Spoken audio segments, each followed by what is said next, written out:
En esta clase estaremos ahora estudiando un poco acerca de las vacunas y todo el proceso de vacunación dentro de la virología y de su importancia. Y no podemos dejar hablar acerca de las vacunas si no estamos hablando de Edward Jenner, que prácticamente decimos que es el padre de la inmunología por sus estudios que realizó y sobre todo por el desarrollo de la metodología quizá más moderna en la vacunación, en la inmunización, que fue hacia la viruela y uno de los grandes hallazgos para poder hoy en día decir que esta enfermedad o esta infección está erradicada a nivel mundial, aunque ya se conocen que hay escritos de otras formas de inmunización anteriormente o en siglos anteriores. Sin embargo, también podríamos hablar de Luis Pasteur, que también fue uno de los grandes científicos, de los cuales también pudieron desarrollar un método de inmunización contra el virus de la rabia. Y podríamos hablar de lo que es las características ideales de una vacuna. Obviamente, cuando hablamos de vacuna, hablamos de un procedimiento donde un suero contiene algún componente de una infección que se la vamos a poner o a dar a un paciente para prevenir, ese es el punto principal, prevenir la infección y sobre todo la enfermedad grave contra cierto microorganismo. Entonces, esta vacuna puede estar elaborada de diferentes moléculas de un virus o de un microorganismo, que puede ser un antígeno, puede ser el genoma, puede ser el virus o el microorganismo completo, pero está atenuado o inactivo. Entonces, hay diferentes formas de elaborar vacunas y obviamente todo esto han sido hasta estudios durante décadas. Las características ideal de una vacunación o de una vacuna es que pueda ser de alta eficacia en poblaciones en específico, que pueda tener pocas o simplemente cero reacciones adversas, que la manufactura de esta vacuna sea barata y fácil para el traslado, sobre todo para países que están en desarrollo y vamos a decir lugares muy pobres, y que pueda ser de fácil acceso, que sea seguro para en pacientes inmunocomprometidos y sobre todo también en mujeres que estén embarazadas, que sea fácil y también barato de poder transportar o de mandar a otros lugares y que sea estable obviamente durante el transporte y su almacenamiento, que pueda inducir una inmunidad de periodos largos y si fuera posible de por vida. Hay algunas vacunas que solo se ponen una sola vez y pues este es un aspecto sumamente importante para no estar vacunando, inyectando a cada año, que es lo que muchas vacunas se necesitan.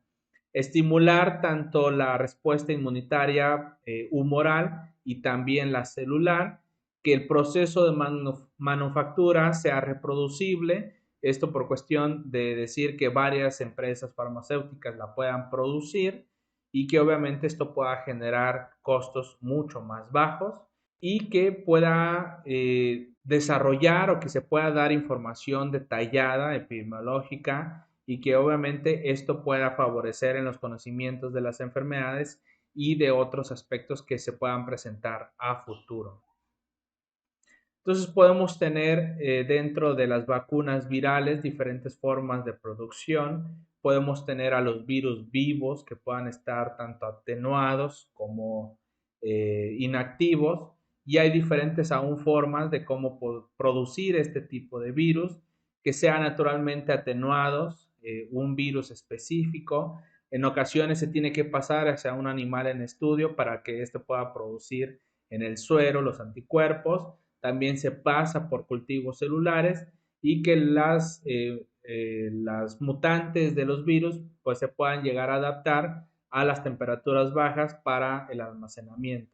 Sin embargo, también tenemos vacunas de antígenos específicos de los virus y estas son producidas ya sea de los virus o se inactiva todo el virión completo, puede ser subunidades del virión, es decir, partes pequeñas, pero vamos a decir completas de un virión, y que se pueda purificar algunas proteínas del virión nativo.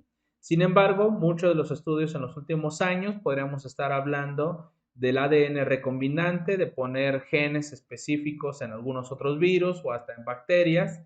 Tenemos hasta vectores virales hoy en día, de lo que, por ejemplo, en la vacunación del COVID ha generado, donde se ha utilizado un adenovirus y se ha colocado el material genético del coronavirus con todas las proteínas en específicos que necesite para que se pueda replicar y hacer copias de este gen y producir por medio de la traducción y hacer la síntesis de las proteínas que va a ser el antígeno para que nuestros anticuerpos o nuestro sistema inmunitario pueda reconocer. Entonces, podemos tener varias ventajas o desventajas, limitaciones con los diferentes tipos de las vacunas. Podemos tener las diferencias en cómo se pueda administrar el tipo de vacuna, que puede ser por inyección, por ejemplo, las atenuadas, pero estas también pueden ser por inhalación u oral. Entonces, obviamente, este tipo quizá de vacunas es muy favorecente para los niños, ya que pues ellos llegan a sufrir un poquito más con las inyecciones, ¿no? Entonces, podemos tener las dosis, la concentración de las dosis en una vacuna, por ejemplo, las atenuadas es bajo. Eso significa que por más bajo el sistema inmunológico lo va a reconocer, pero en algunos casos, por ejemplo, las inactivadas tienen que ser altas para que nuestro sistema lo reconozca. El número de dosis pues, puede ser simple o múltiple, ahí lo podemos leer. Si necesita un ayudante para que nuestro sistema lo pueda reconocer, tanto absorber de una manera mejor y ahora sí hacer el reconocimiento por parte del sistema inmunológico. La duración de la inmunidad también puede variar. El tipo de inmunoglobulinas que pueda producir nuestro cuerpo es mucho mejor que pueda reconocer de alguna manera casi todo el virus y que esté atenuado, porque de esta manera el sistema lo reconoce como si fuera todo la infección. La respuesta celular también es importante, esto genera también mucha más inmunidad. Sin embargo, por ejemplo, también pues es importante lo que es que por medio del calor se puedan fragmentar o que puedas dejar de funcionar. Las interferencias por los anticuerpos que ya tenemos, así es que esto también de alguna manera puede producir síntomas secundarios, son los side effects. Entonces puede haber ocasionales, sin embargo en algunos casos pueden ser locales o hasta sistémicos. Sin embargo, por ejemplo, los inactivados no hay tantos efectos secundarios. También se tiene que ver en el uso de mujeres que están embarazadas, entonces los virus atenuados generalmente no están recomendados, sin embargo los otros tipos de vacunas sí se pueden llegar a proveer. La reversión hacia una virulencia, normalmente los virus atenuados tienen una muy pequeña probabilidad, pero puede ser que sí llega a revertirse y provocar toda una enfermedad. Sin embargo, en los virus inactivados o de material genético, estos no pueden revertirse, no tienen riesgo de provocar toda la enfermedad. La ventaja de los virus atenuados es que son mucho más baratos que los virus inactivados porque pasar por varios procesos. Y bueno, aquí por ejemplo podemos observar una tabla de que salió en los primeros meses de la pandemia del COVID-19, los diferentes tipos de empresas farmacéuticas en el mundo y que trataron de producir diferentes vacunas para poder enfrentar esta pandemia. Tenemos la AstraZeneca, que fue producida por un vector viral que fue genéticamente modificado, el cual se daban dos dosis. En aquellos años o meses se mencionaba la efectividad y una ventaja que tenía era el almacenamiento, que este puede ser a temperatura regular en refrigeración, es decir, de 4 a 8 grados centígrados y tener bastante tiempo de caducidad. Y esta es una de las más baratas que prácticamente por cada una pues el costo era de $4. Sin embargo, tenemos la de Moderna en Estados Unidos, que es de material genético o parte del material genético del virus con 2 dosis, con una efectividad del 95%. Sin embargo, el almacenamiento lo observamos que tiene que ser de menos 20 grados centígrados hasta casi 6 meses. Y es una de las vacunas mucho más caras, hasta $33 por par de vacunas o par de dosis.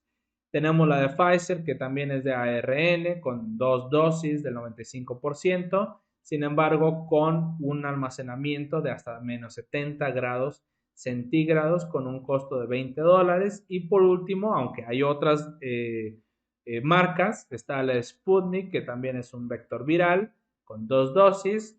En aquellos tiempos, las fases preliminares de la fase 3 marcaba que había hasta un 92% de efectividad y una ventaja igual, temperatura de un refrigerador regular de 4 a 8 grados centígrados con un costo de $10. Entonces podremos observar aquí cuál ha sido las ventajas de que la vacunación sea uno de los procesos más efectivos para reducir la severidad y sobre todo la cantidad de casos de que las personas se puedan enfermar y sobre todo pues llegar a lo más grave, que es la muerte.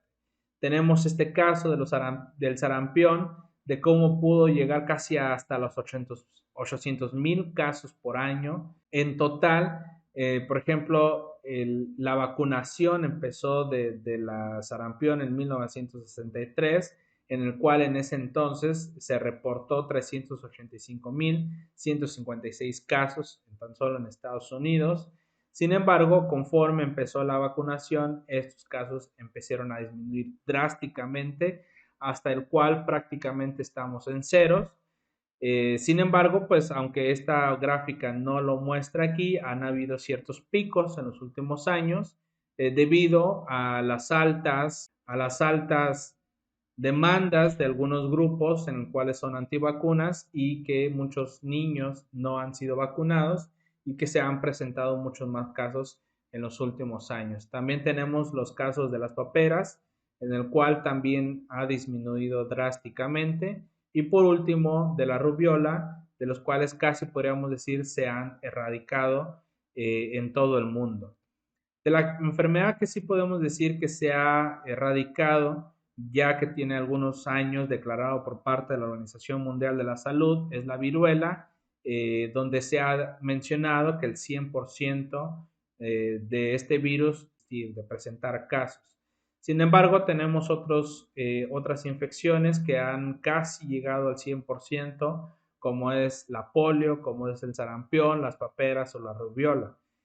Otros virus también han bajado drásticamente en los casos. Tendremos el hepatitis A, que se ha reducido hasta el 98%.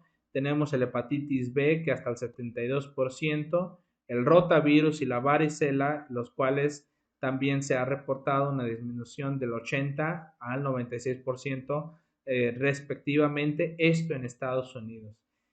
Hay lugares, hay países en vías de desarrollo que ha sido muy difícil llevar a cabo la vacunación y que pues en estos lugares los casos son más elevados. Muchas gracias por su atención, por estar en estas clases, así es que nos estamos viendo en los próximos videos. No olviden suscribirse, nos vemos a la próxima.